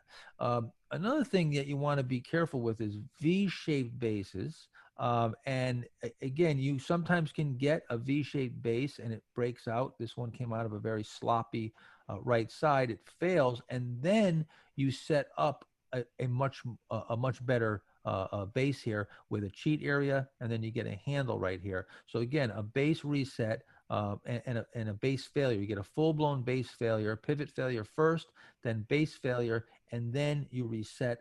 And if you were in this name, or you're watching this name, and then you decided to take it off of your watch list, you would have missed this subsequent setup. Just a few more. Yeah, I'm going back on that. What's kind of interesting is how once it resets, how it becomes so orderly. It moves up and then it drifts sideways. It moves up, drifts sideways, moves up, and it turns into a totally different stock than what had been happening for the last I guess that's the last 9 months of going sideways. Yeah, and you get more symmetry too. It's rounded out a lot better. Just a much better looking chart there. Again, I'm going to show you a few that are a little more creative, and that's using the low cheat. I get very creative with the low cheat. This is setting up right here. You started off with a power play coming from a low cheat. It runs up here and pauses as it very well could when it comes back up to the old highs. That's completely normal. But then it comes in all the way down and undercuts the low in the base. So you've got a full-blown base failure here, but then sets up another little cheat area right here. You get another low cheat and then breaks out from there. You don't get much of a right side development subsequent to that. You do get a pullback all the way back down, but you get some tennis ball action. So this is, again, you can get very creative with this, and you can start playing around with it where you're getting these entry points. But here's another one here, Spartan Motors. Incidentally, this is Spartan Motors in 2016. I traded Spartan Motors. It was this is one of the first names that I traded back, I think, in the mid or early 80s. They used to make fire engine chassis. I think they also make them for RVs. So this is a low cheat, comes out one day and then fails, comes right in here. You get the pivot failure, base failure, but then just a few days later, up, up, up, tightens up for a few days, and bang, comes out of there. So you get a pivot reset. And then one last one, again, very creative, coming right out here, coming out of a cheat area, sets up nice, tight, real nice tight area here, sets up a good sized base, breaks out, and then again, fails. You get a full-blown base failure, but then you get the subsequent low cheat. Now, again, this might be characteristic of the general market. You might get a bunch of names that are coming out, but then the market rolls over and you get a correction in the market or a bear market. And then as the market bottoms, coming up off the lows, you start getting these low cheats. So you got to put it into context and keep it into perspective. But again, just giving you, showing you how this can play out and showing you some creative ways to use the low cheat, the classic handle. Basically, virtually every buy that I make is coming off of a cheat, a low cheat, a handle, some type of flat base, and they all have VCP characteristics. I'm not really doing anything more than that. That's pretty much what I've been doing for the last 3 decades. And again, we've covered a lot here. All right. And there's a lot of information to digest here, and you're going to have to do a lot of practicing and look at a lot of these charts. And as Dave said, go back, look at winners, see what they look like, look at your mistakes, mark them up. You have this material to compare to and to see what a stock that's showing you the confirmations looks like, what the stocks that have the violations, what they look like. And then you should also start building your own model book of these winners and losers, and you'll start to really see the contrast between the two. So we're going to take a break, and we've finished this section here, and we're going to take a rest here and give you a chance to digest what we just went over. Dave, any final comments before we wrap it up?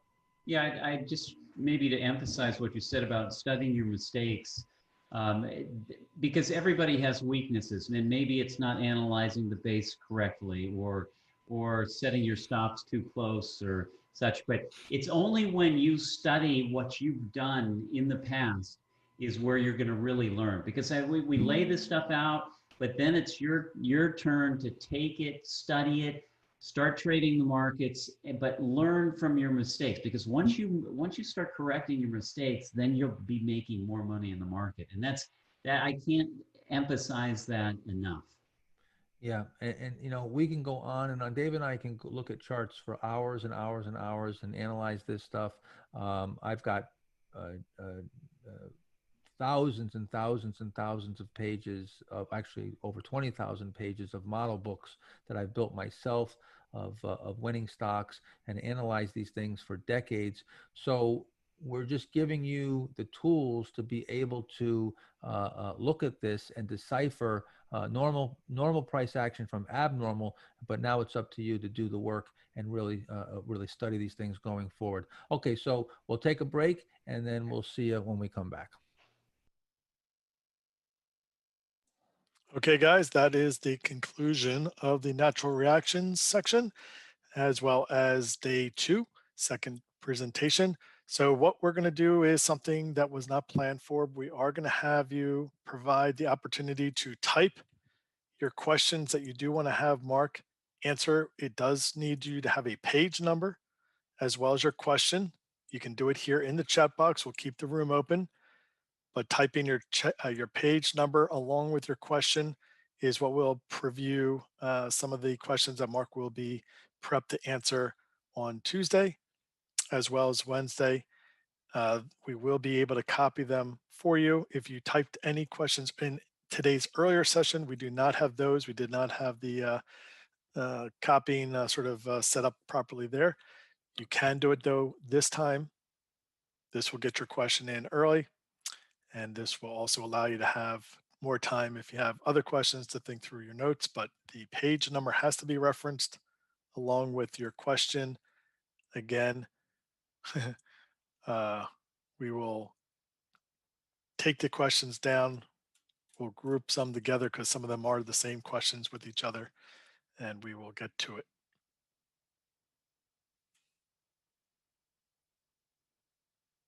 Remember, no stock questions, no ticker symbols. That's not the purpose of this. This is purely for the referencing of the workbooks that we have just concluded. The workbook up to that means page 239. Any page number you have a question on, Mark will be able to go back to and look at. General trading questions, specifics are what Mark likes. He does not like any kind of hypotheticals. That's why we are looking for you to reference a specific page number. We will still have more Q&A that will be available after next weekend during the live trading day. That will also be enabling you to ask questions there. We will have plenty of time that day, typically, for answering questions at that time. Okay, I do see questions being entered here. Looking good. Page number along with the question. Good. Hope everybody enjoyed today's presentation, and particularly those that attended both of them.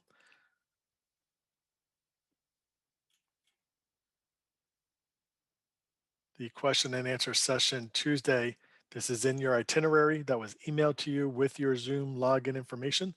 The itinerary is at the bottom of that email, so you can go back there to review, but 10:30 Eastern time on Tuesday. We'll open up the room about 30 minutes early. Wednesday, the scheduled time is 6 p.m. Eastern time. On Wednesday, we'll open up the room 30 minutes early there as well. Glad you enjoyed it, Greg.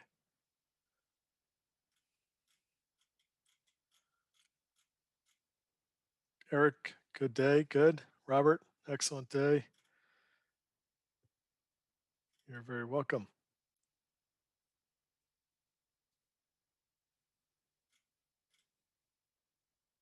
Renee, glad you enjoyed it. Renee and Pranay. Renee, good night. You're welcome.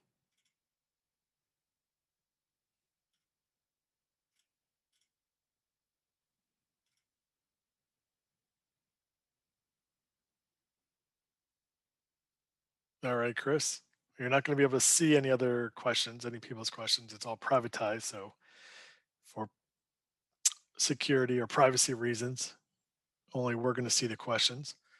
You're welcome, Craig.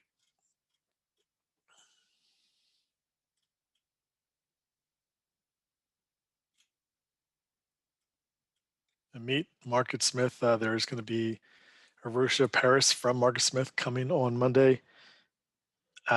During the trading day, he's going to go over some of the features of Market Smith. Brian, you're welcome.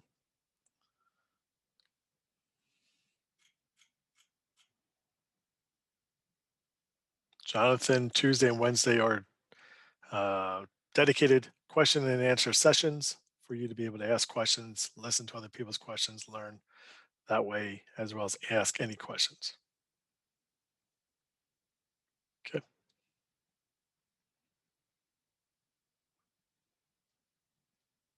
That's fine.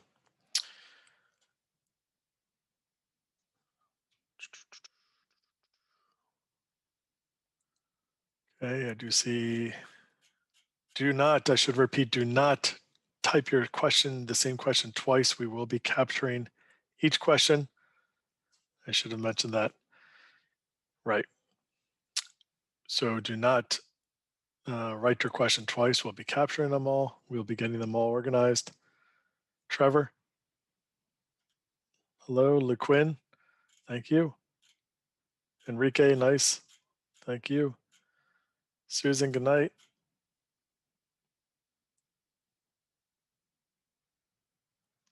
You have a great week, Sorin. See you in a couple days. Yeah. I believe, glad you made it back, Eric, this year, because it's always best after you got the information to go through it again. Tom, if I will, give me a call, or I'll give you a call tomorrow.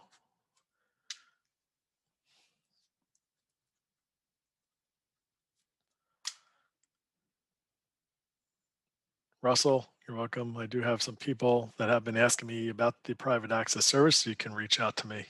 You can give me a call. John, thank you. You're welcome. And for the burning of the candle at both ends, no problem at all.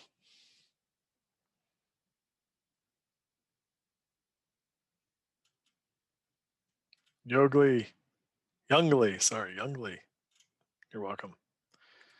Rob, I know you are enjoying this your second time around. That's how it works. Kelly, you're welcome. Sarin, nice to hear. Adele, you're welcome. Yep. This is not the type of information you have heard before. It's not going to sink in typically just one time round. Is where the benefit of having 2 sessions, read the books multiple times, come back, do the trades with Mark through the private access service. This is what it's all about. This is how you get it down, absorb it into your brain. It eventually becomes very second nature.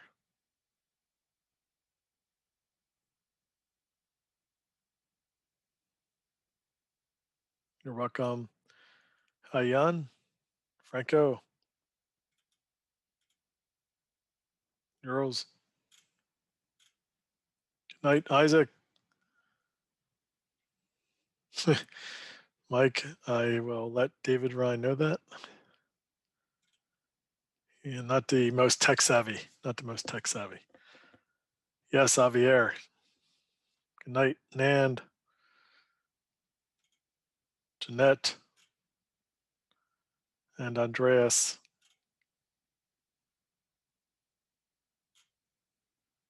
Raphael. Good to see you. Enjoying it. Sumit.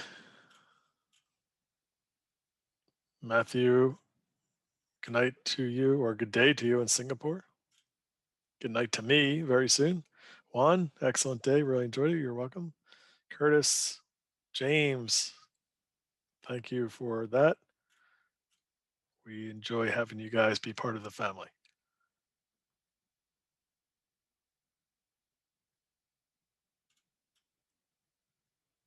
Yep. You're welcome, Michael. You're welcome, Lance. Ray, glad you're there's computers, nothing more than a lot of monitors. Don't worry about the computers. There's nothing special about the computers that makes you a good trader. Troy, good stuff, enjoyable. Patricia, glad you're learning a lot. Matthew, good night. Chris, Tang Yun, Dejan, good job. Thank you.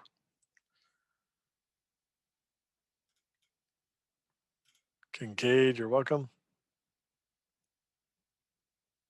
Yeah, 2:30. Well, I tell you, nobody said trading was easy or learning to trade was easy.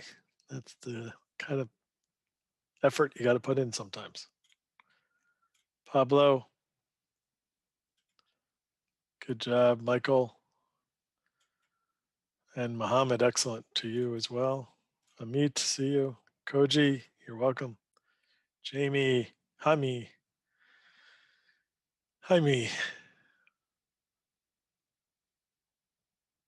Govin, you're welcome as well. Okay, there is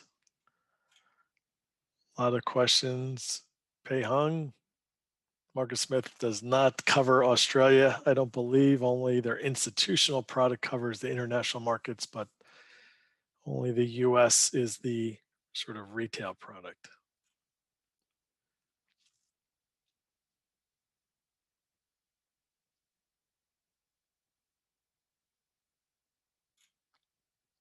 Tian, glad to hear it. Great first 2 days. You're welcome, Rob.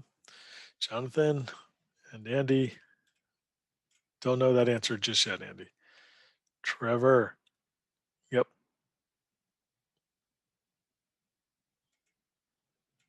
That's the process that Mark created.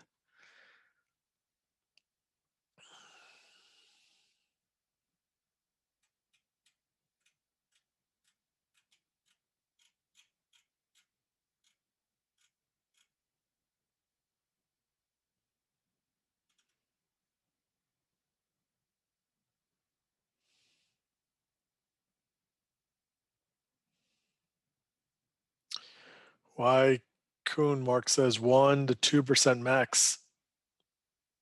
1 to 2% max.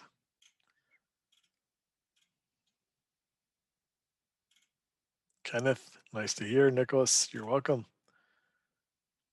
Same link for the Q&A session for all sessions. Same link is what I wrote in my email to you.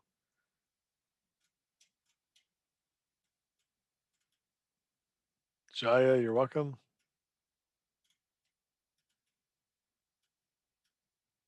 Todd, good to see. Yeah. Sorry.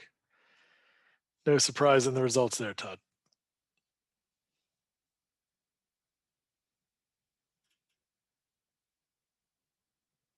You too, Kirby. Have a good night.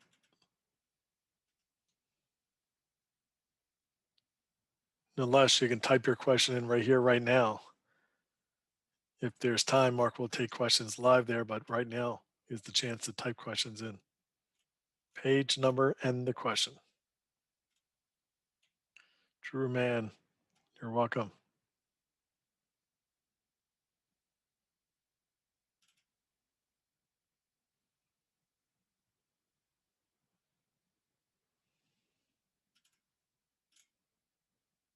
All right, Dan, you got it.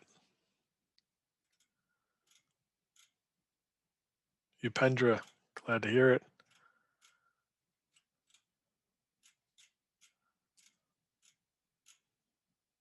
Jeremy,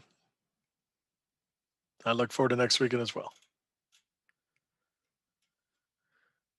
I'll see a bunch of you tomorrow during the question and answer session on Monday for our regular routine for private access.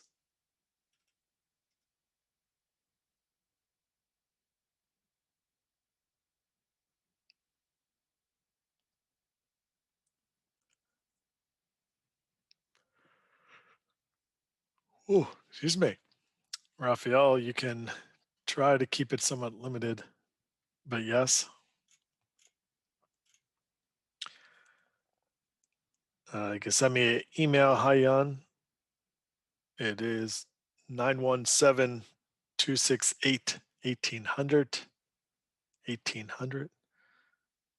You can send me an email and I can give you a call back as well. So actually, I'll just write you down right here.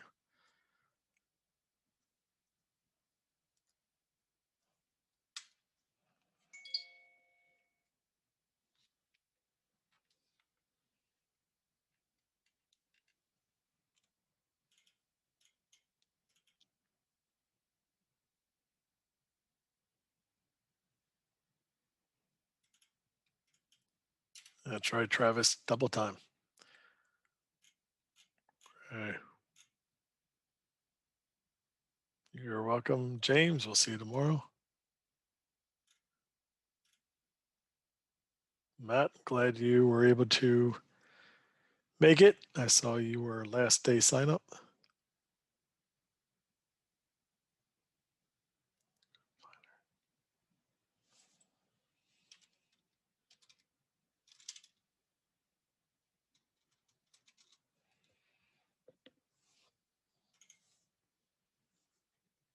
Motaba. Okay, have a good night. Ellen, you're welcome. You got it, Richard. Leos, see you tomorrow. Pradeep, glad to hear it.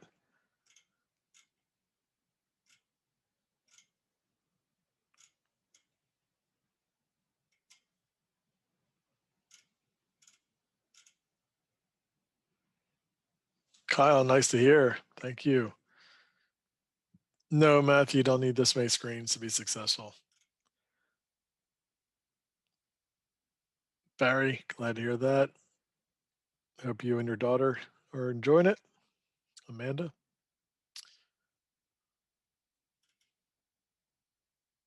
Francisco, we'll see. We'll see. That would be for Monday. We'll see about that.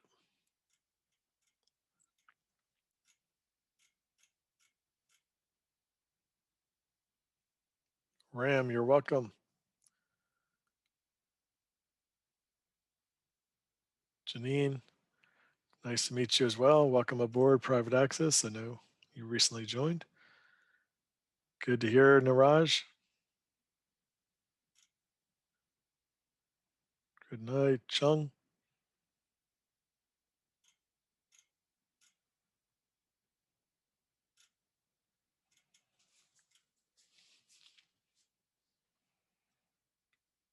Mark's screening process can be applied to any exchange, any stock market in the world. So when you learn how to do it for one, you learn it for all.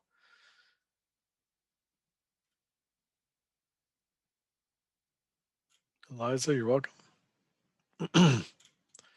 Lawrence, excellent.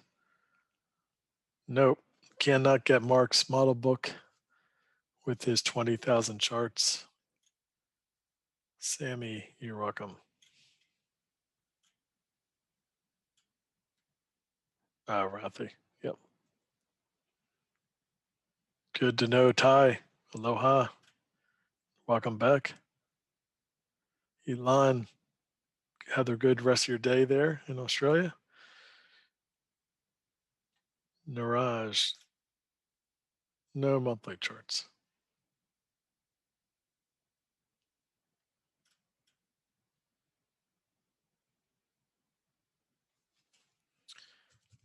Zulika, give me a call tomorrow or I'll get in touch with you.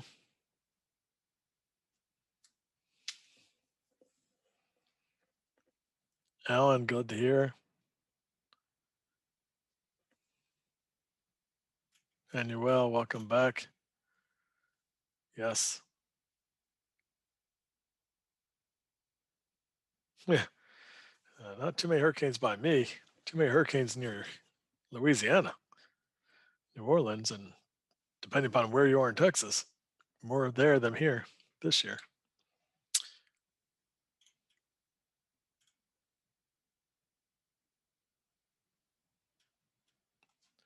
Vincent, you'll have to clarify what you mean about what was the question and what was important.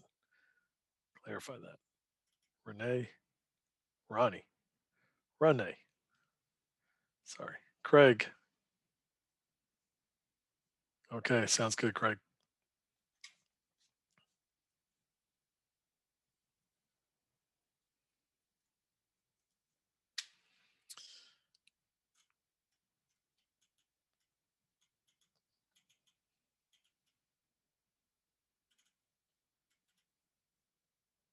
Gracie, you're welcome.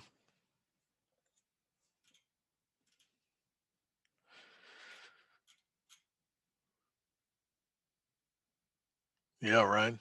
I figured you'd get a lot out of it this way, being an alumni. Ramon, see you tomorrow. Correct.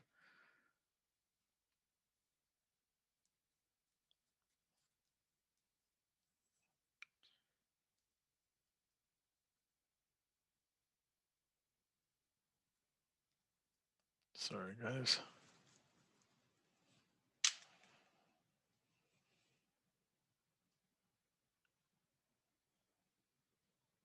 A meet that is for our private access members. We have our regular weekly study session on Mondays. That's what that's referring to. Nothing with regards to the Master Trader program.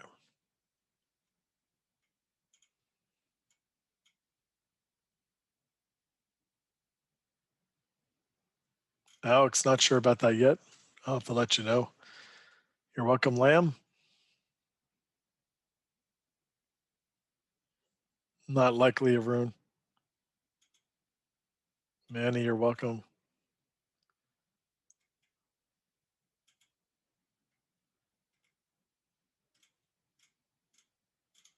Ha, good. Good to hear. Thank you. See you in the room tomorrow. That's fine, Jonathan.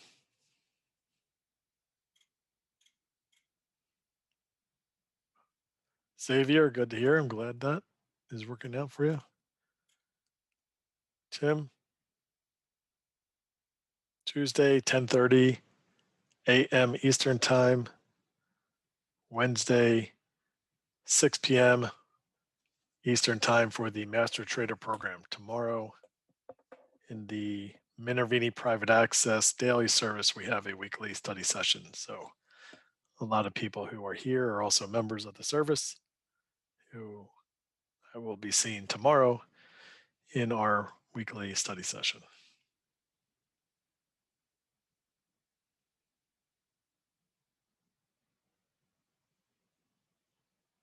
Nope, no questions being answered now. You just have the ability to type in questions that we're going to be recording, Andrew, in preparation for the Tuesday and Wednesday sessions with Mark answering questions.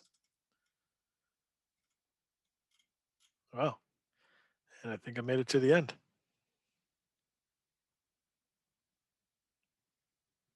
Rishab, sorry, we're not going to post the questions.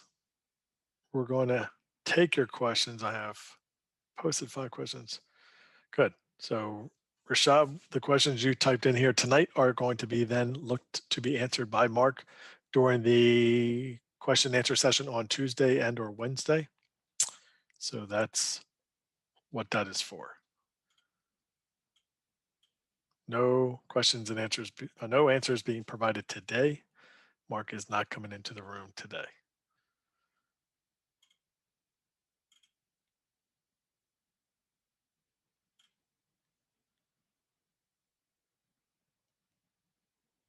Yep. Deb, glad you were able to make it finally. Good, good, good to hear. Good. Okay, Vincent. Jose, glad to hear.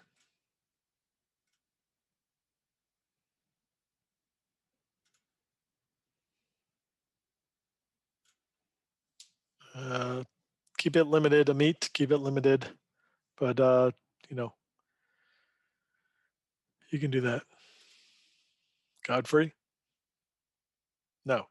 Tuesday is a live session in person with Mark. Wednesday is a live session with Mark. They're not replays, they're not recordings.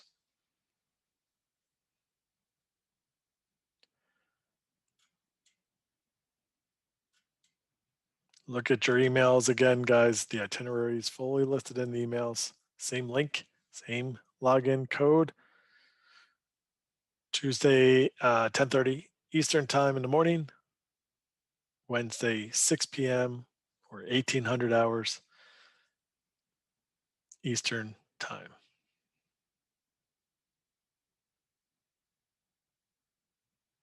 I have no idea, Thomas. No idea if we're even going to do another live event. Only time will tell. This year has been a perfect example of how you never know what's going to happen. Things could get a lot better next year. They could get even worse. Just don't know.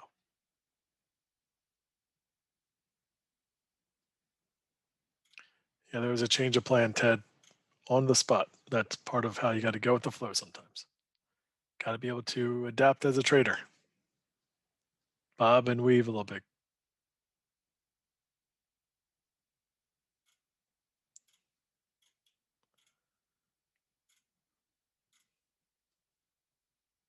Night, Gibby.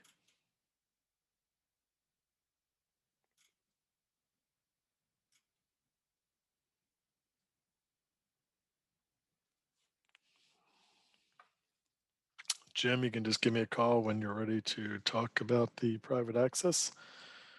We will be available and ready for you when you are ready.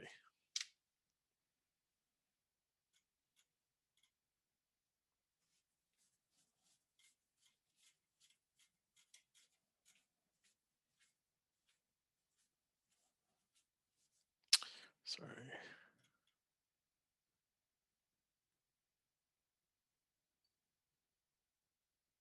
Andy, are you talking about for next year?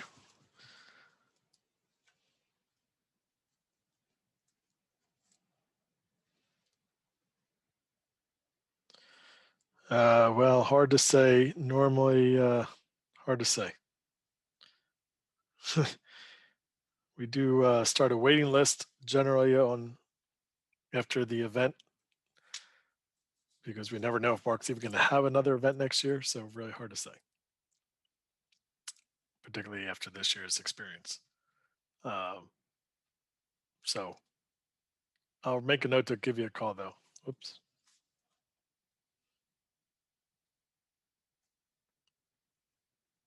Have to figure that out. All right, you can keep typing in here for a little while longer. It looks like we got a vast number of emails already. Questions, sorry. And see a lot of people have left the room as well. So I'm going to stop projecting here and talking, but you can continue. If you do have other questions, you do want to continue typing in here. We'll leave the room open for a little while longer. Yep, Amit, you can. You can. That's available right from the website. Or if need be, I could also help you get situated with that.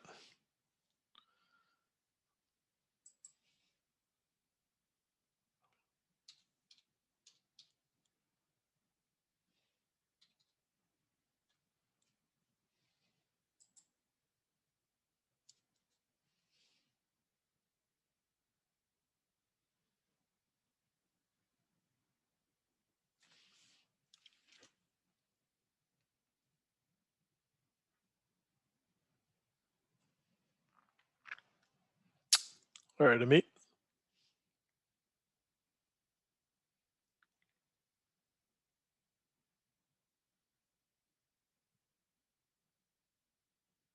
Yep, Mark's going to go through his screening process on Monday.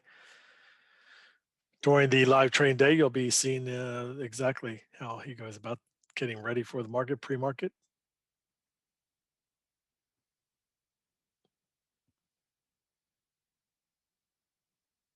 Okay, let me, like I said, pause my video and I'll leave the room.